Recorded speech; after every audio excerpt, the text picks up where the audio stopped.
சீதா. பெயருக்கு ஏற்ப அவளும் அழகிலும் அன்பிலும் சீதா தான். தந்தை ராமகிருஷ்ணன் அன்றாடம் வாசிக்கும் நாளிதழில் மூழ்கியிருந்தார். ராமன் சீதா போல இவர்களும் அழகாக தம்பதிகள் தான். அவள கொஞ்சம் எழுப்பி விடுங்க, இன்னும் தூங்கிட்டு இருக்கா என்று சமையல் அறையில் இருந்து சீதா கத்திக் கொண்டே வந்தாள். இருக்கட்டும் சீதா, இன்னும் கொஞ்சம் நாள் தான நம்ம கூட இருக்க போற, இருக்கற வரை சந்தோஷமா இருக்கட்டும்டி. கூம். இப்படி எல்லாம் செல்லம் கொடுத்த அவ எப்படி என் பேச்ச கேட்ப? இன்னும் ஒரு வாரம் தான் இருக்கு காலேஜ் முடிய. இன்னைக்கு ஆச்சும் சீக்கிரம் போக சொல்லுங்க என்று கூறிவிட்டு உள்ளே சென்று விட்டாள்.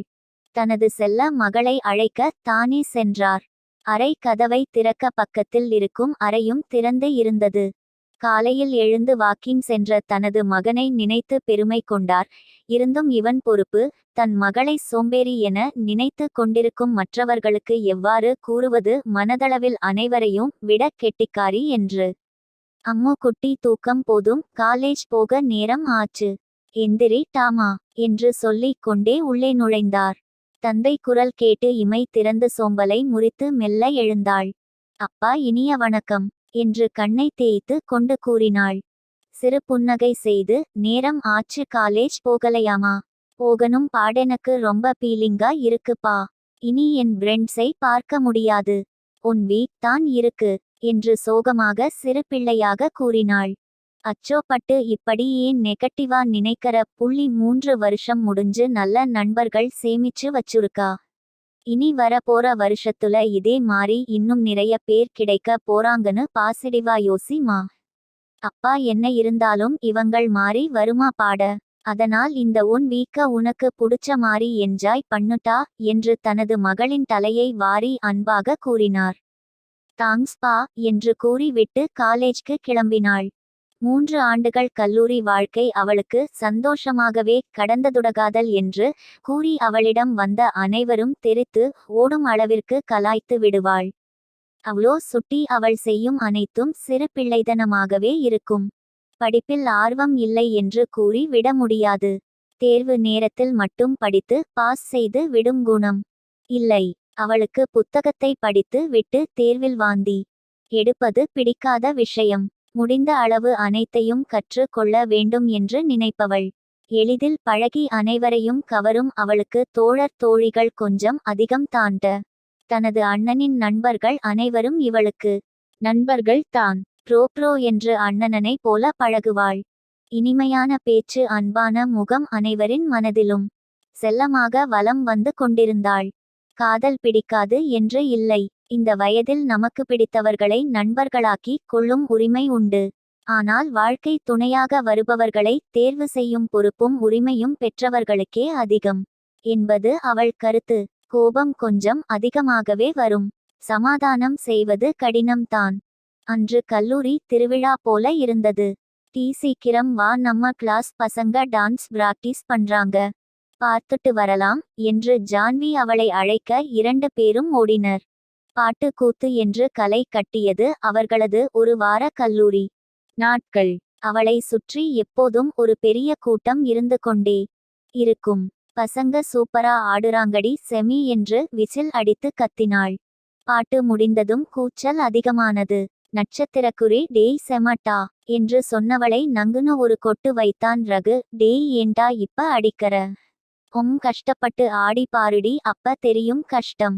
போய் சார்க்கு தண்ணி எடுத்துட்டு வாடோடு. முடியாது போடாடென்று அவன் கை பார்க்க அடுத்து அடிக்க ரெடி ஆகிறான் போல என நினைத்து, சரி போற, நீ நல்லா ஆடி நம்ம கிளாஸ் மானத்தை காப்பாத்துவங்கற நம்பிக்கையில உன்ன சும்மா விடற என்று தண்ணீர் கொண்டு வந்து கொடுத்தான். ஜான்வி, நம்ம கேங் பசங்க டான்ஸ் ஆடுறாங்க, நம்ம ஏதாவது பண்ணணும் என்று அவள் கூற, நம்ம கீழ நின்னு ஆடுவோம் என்று தன் 2 கைகளையும் நீட்டினாள் ஜான்வி.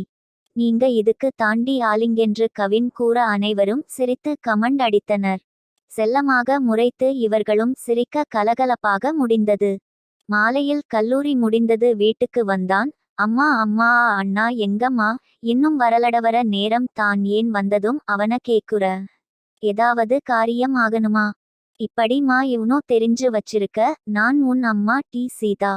ஓய் வாண்டு, என்ன அம்மா கிட்ட ஐஸ் வச்சுட்டு இருக்க என்று அலுவலகத்தில் இருந்து வேலை முடித்து வந்த ஜீவா கேட்க, அது ஒன்னும் இல்லட்டா அண்ணா என்று அடுத்த ஐஸை வைக்க ஜீவாவிடம் வந்தாள். ஃப்ரெண்ட்ஸ்க்கு கிப் வாங்கணும், போயிடு வரலாமா? எவ்ளோ பேருக்கு? என் கேங்கு மட்டும் தான். அம்மா தாயே, நீயே போய் வாங்கிக்கோ. ஆள விடு சாமி என்று கை கூப்பினான். ஜீவாட சீதா என்ன நினைத்தாளோ சிரித்து கொண்டே உள்ளே சென்று விட்டாள். டேய் அண்ணா ப்ளீஸ்டா, நாளைக்கு கடைசி நாள் காலேஜ், ஏதாவது ஞாபகமா வாங்கி தரணும்னு நினைச்சு வா போலாம் என்று ஜீவா கையை பிடித்து இழுத்தாள். நீ ஃப்ரெண்ட்ஸ்க்குன்னு சொல்லி ஒரு ஊருக்கே வாங்குவ, நான் வரலப்பா என்று கூறிக்கொண்டே அவளை பார்க்க கண்களில் காவிரி நீர் வரும் சத்தம் கேட்டது. உடனே சரி சரி நான் வர, நீ போய் பிரஷ் ஆயிட்டு வா என கூற துள்ளி கொண்டு ஓடினாள் தன் அறைக்கு. இருவரும் சேர்ந்து ஒரு மாலின் முன் சென்றனர்.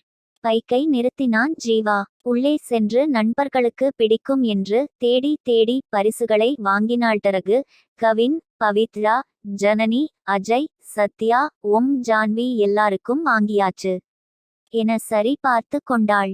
அவர்களே தன் வாழ்க்கைக்கு இடையூறாக இருப்பார்கள் என அறியாமல். இறுதி நாள் என்பதால் அனைவரும் மகிழ்ச்சியும் சோகமும் நிறைந்த மனநிலையில் சுற்றி கொண்டு இருந்தார்கள். ஒரு சிறிய விழா வைத்து வாழ்வில் வெற்றி பெற்றவர்களை அழைத்து ஊக்க மொழிகள் கொடுக்க வேண்டும் என்பது கல்லூரி முதல்வரின் கருத்து. அதேபோல் சில முக்கியமானவர்களையும் அழைத்தார். அதில் நம் கதாநாயகனும் இருக்கிறான். அரங்கில் ஆரவாரத்தோடு கலை நிகழ்ச்சிகள் நடைபெற்று கொண்டு இருந்தது. நண்பர்கள் நடனம் முடிந்து வந்தனர்.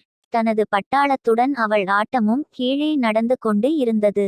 கொஞ்சம் பொண்ணுங்க மாறி இருங்க, டீ எப்ப பாரு ஆட்டம் கூத்து என சிடுசிடுத்தான் ரகு. அதை கூட்டத்தில் யாரும் கண்டு, டேய் மச்சா, இந்த ஜூனியர் பொண்ணுங்க எப்படா வருவாங்க?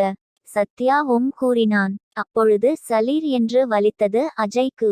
ஜான்வி அடித்து விட்டு முறைத்து கொண்டு இருந்தாள். பவித்ரா, ஜனனி எதையும் கவனிக்காமல் அவர்கள் வேலையை செய்து கொண்டிருந்தார்கள். வேறென்ன சைட் அடித்து கமெண்ட் செய்வது தான். அங்கே ஒரு திடீர் மாற்றம் அவளினுள். உயிர் அணுக்கள் ஓட்டம் பிடித்து உடலில் ஓடிக்கொண்டிருந்தது.